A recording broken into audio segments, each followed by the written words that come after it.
起来发现小眼镜的大秘密。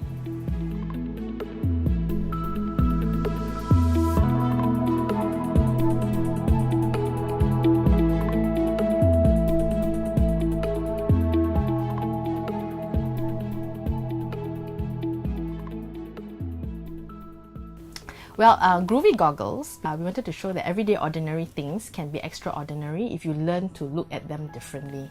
And the Groovy Goggles are actually an analogy about looking at things with new eyes. So basically, we wanted to show kids that the mysteries of life science are actually hidden in the most ordinary places. And if you actually open your eyes, be curious about the world, and you notice things, you can actually see that the world is actually a very interesting place. The book begins with an idea, a couple of ideas that we have. So for Lisian and I, it starts there. We try and think about, say, in the second book, we wanted to focus on life science. And so we actually have to do quite a bit of research beforehand because we're not scientists by training, and try and figure out a couple of storylines. And then from there we actually did up a couple of plots.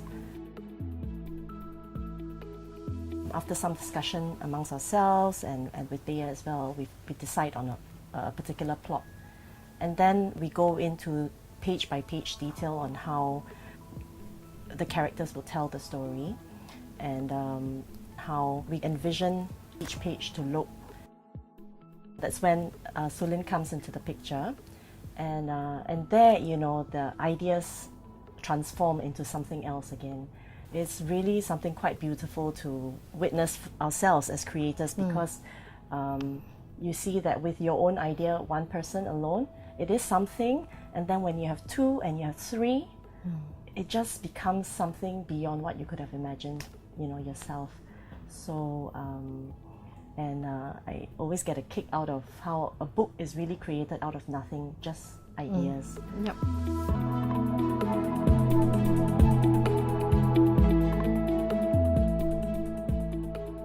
I really enjoyed working with Lisian and Nat.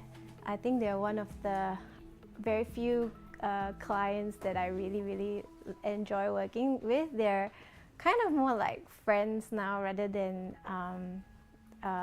colleagues or clients.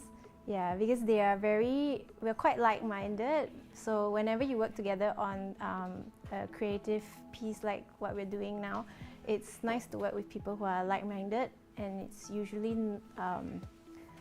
not the easiest to find. Yeah, so this is like a really nice combo that we have. Well, the inspiration behind the illustrations is obviously I have my own take on it. I have my own style for the illustrations because I have my own way of doing things.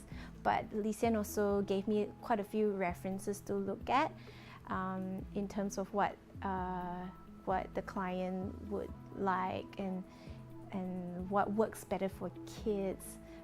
So it just helped that my style of drawing was already quite kid-friendly. And the story with the dog is quite funny because I gave them two options for dog designs. We wanted a puppy. So I had drawn a Labrador puppy and also a Chow Chow puppy because I wasn't sure what was popular in China. The client went with the Labrador, and it just so happened during that time my husband had bought me a Labrador puppy for my birthday, and it was quite a good time because I could use my puppy as a reference for the dog. Like I could actually understand how the dog would behave and how the dog would react to the kids, and just the way the dog sat and the way the dog ran and stood and sniffed and things like that lah. Yeah. Basically, a picture book is because a picture book actually it can transcend age groups. You can actually introduce a picture book to a child that doesn't read, but they can still understand something from the pictures. And then you also create a kind of bond with the parent or the family member where they are reading to the child. And then later when the child grows up, the picture book can be read by the child themselves.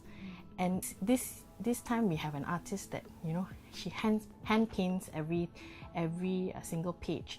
So also picture book introduces children to fine art. You know, the first encounter with fine art actually can come from a picture book. So they learn how to appreciate beautiful things. Yeah. So I think that's important as well.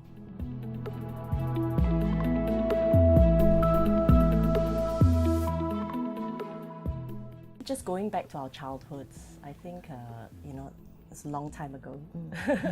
But I see how we played a lot more.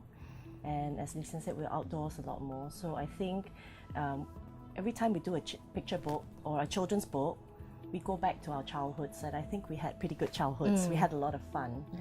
So we try to bring that fun into our books. We pick kids that we probably knew, and everybody knows Big Bao, a little bean, you know, the kind of nerd in school, and the feisty girl in school. Everybody has a friend like that in school. And we just wanted to showcase very ordinary children like you and me, I mean, when we were younger, and how they are the heroes of today. Like, just with an idea, they can be empowered to make a difference to the world.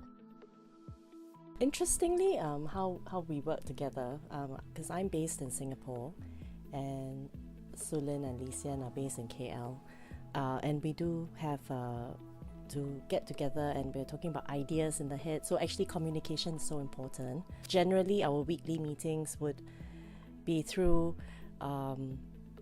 Google Hangout. We'll WhatsApp each other ideas and pictures, and then we communicate that way. So in that way, you know, technology has allowed us to make this happen and allowed us to work together and actually to be really much in close contact with one another, right? Even with the client.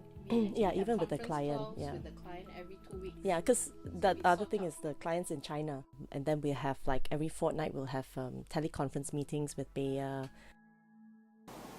孩子们对于科学的渴求是非常强烈的。今天拜尔的一个小小的举动，也许就会造就未来的生命科学家。我们很荣幸参加这本书的制作，同时也期待着小朋友们在阅读的过程中能学到很多。